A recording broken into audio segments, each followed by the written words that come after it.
Mirë se erdhe në botën ku askush nuk është i pafajshëm. Sekrete shqiptare, vendi ku rrëfimet më të thella, më të ndaluara dhe më të pathëna të shqiptarëve marrin zë. Na bëni subscribe për histori të ndryshme.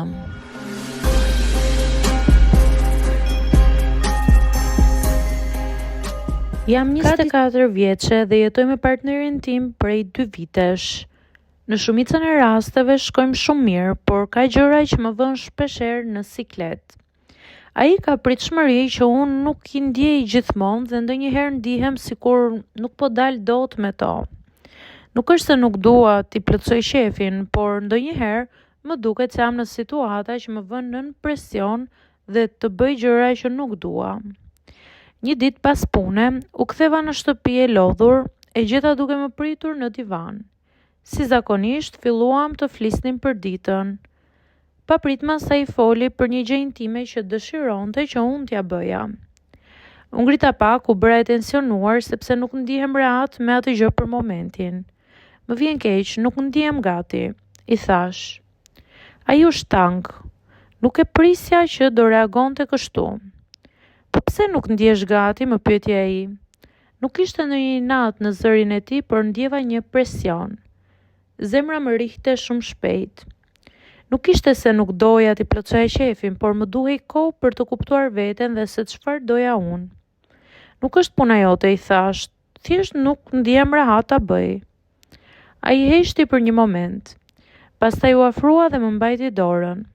E kuptoj, tha, por dua të dim njëri tjetrin në çdo detaj. Nuk dua të bëj të ndihesh keq, por dua të gjejmë një rrugë që të dy të jemi mirë. E pash që nuk ishte agresiv dhe kjo më qetësoi pak. Ditët që pasuan u bën si një test për ne. Për disa net nuk flisnim fare për këtë temë, por ai ishte i kujdesshëm, më pyeste si shkojnë gjërat me mua, më bënte për të qeshur dhe përpiqej të më bënte të ndihem mirë. Kjo më bëri të kuptoj se nuk ishte vetëm për të marrë atë që donte, por për të kuptuar ndjenjat e mia. Një mbrëmje pasi shkuam në një kafenet të vogël për të darkuar, ai më tha: "Dua të jem i sinqert me ty, por edhe të ndihesh komode. Nuk dua të pres gjithmonë të bësh diçka që nuk do, por dua të gjejmë diçka që na pëlqen të dyve." E pash që ishte i durueshëm dhe kjo më bëri të qesh, sepse për herë të parë nuk ndjeva presion. Ishte sikur po ndihesha e lirë të thoja atë që ndjeja. Pas asaj mbrëmje, gjërat filluan gradualisht të ndryshonin. Nuk kishte dhunë haptazi, por partneri filloi të jetë kërkues, manipulues dhe më pak i durueshëm me ndjenjat e mia. Nuk e kuptoja fillimisht, por fillova të ndjej shumë presion dhe dhunë psikologjike. Ai filloi të kërkonte më shumë intimitet, më shumë afërsi, si diçka sikur unë i detyrohesha. Filluan debatet e vogla, një ditë pas një dite të gjatë pune, ai erdhi në shtëpi dhe filloi të fliste për atë që dëshironte. Pse nuk mund ta bësh, hajde këtu bëje, më kapte më përqafonte gjoja thjesht për të më afruar. Unë i thosha që nuk ndjem gati, duke u përpjekur të qëndroja i qetë. Ai u acarua pak dhe filloi të fliste për ndjenjat e tij. Më duket sikur ti nuk më do, më tha. Fillova të ndjej një tension që nuk kisha përjetuar asnjëherë më parë.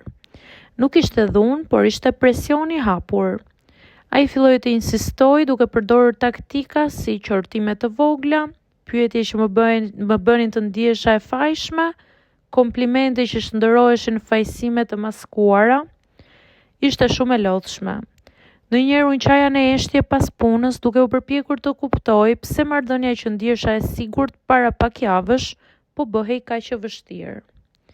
Një ditë pas një debati për këtë temë, unë vendosa të largohem nga shtëpia. Ula në park në hijen e pemëve dhe fillova të shkruaj në telefon ndjenjat e mia. I shkruaja vetes duke mos ia dërguar askujt. Nuk ndihem mirë. Nuk mund të bëj gjithmonë atë që ai kërkon, edhe pse e dua. Ky moment më ndihmoi të qetësohem dhe të shoh situatën akoma më qartë. Ditët që pasuan fillova të vendos kufi të qartë. Çdo herë që ai kërkonte diçka që unë nuk ndihem gati, i thoja: "Nuk mundem." Nuk ishte e lehtë. Ai shpesh irritoi, por fillova të kuptoj se nuk isha përgjegjëse për ndjenjat e tij, vetëm për ndjenjat e mia dhe për të qëndruar e qetë dhe e sigurt. Një moment i rëndësishëm ndodhi një pasdite kur u përballëm me një problem të marrëdhënies. Ai po më kritikonte për një gjë të vogël që kisha bërë dhe unë ndjeva zemërim dhe lodhje. E ndërpreva duke thënë, stop, nuk mund të vazhdoj më kështu. Ai u habit, por më pas heshti. Kjo ishte hera e parë që ndjeva se kufit e mi po respektoheshin dhe se unë nuk duhet të ndjem fajtore për t'i vendosur ato. Një pasdite pasi ai u kthye nga puna, ulëm në divan dhe biseduam gjatë. Ai filloi të fliste për frustrimet e tij dhe se si zakonisht më vononte mua pa e kuptuar. Më duket sikur nuk po përpiqesh sa duhet në marrëdhënie, më tha ai duke më parë me një zë që përpiqej të dukej i qetë. Por unë ndjeva tension brenda meje.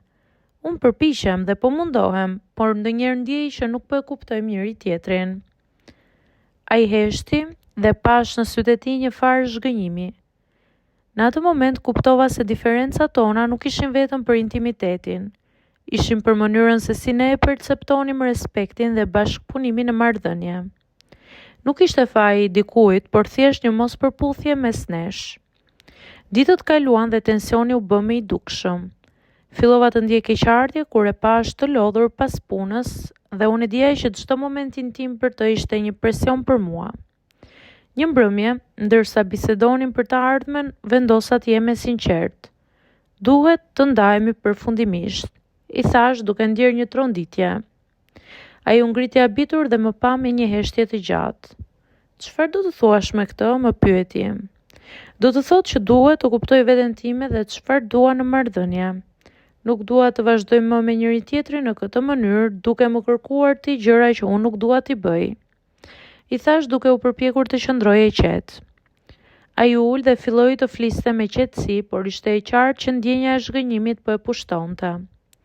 Diskutuam për disa ora të natë duke shpjeguar ndjenja, frikën dhe pritshmëritë e njëri tjetrit. Një pjesë e tij ishte e kuptueshme, por një pjesë tjetër nuk mund të pranonte kufitë e mi. Pas disa javësh vendosëm të takoheshim dhe të flisnim përfundimisht. Ishte një bisedë e gjatë, me shumë qetësi dhe respekt, por me dhimbje. I thash se ndjenja ime pas sigurisë dhe presioni i vazhdueshëm kishin bërë që unë të ndjem keq dhe të mos vazhdoj më marrëdhënien. Ai fillimisht u acarua, por më pas e kuptoi që nuk kishte mënyrë tjetër për ne. Unë ndam me shumë respekt, por me një farë dhimbje të thellë. Ishte e vështirë sepse kishim kaluar momente të bukura bashkë dhe ndjenja e kujdesit nuk ishte zhdukur. Por unë ndjeva një farë lehtësimi të madh sepse tashmë mund të përqendrohesha te vetja, të kuptoja ndjenjat dhe nevojat e mia dhe të vendosja kufijt pa ndjenja presioni.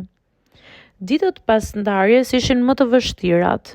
Fillimisht ndihesha e zbrazët dhe e trishtuar, por gradualisht fillova të shoh gjëra të ndryshe. Fillova të dal me miq, të bëj gjëra që më bënin të lumtur dhe të kuptoja se nuk është e gabuar të thuash jo ose të kërkosh respekt dhe qetësi. Më vonë, kur kujtoja marrëdhënien tonë, ndjeja se kishte qenë një mësim i madh për jetën time.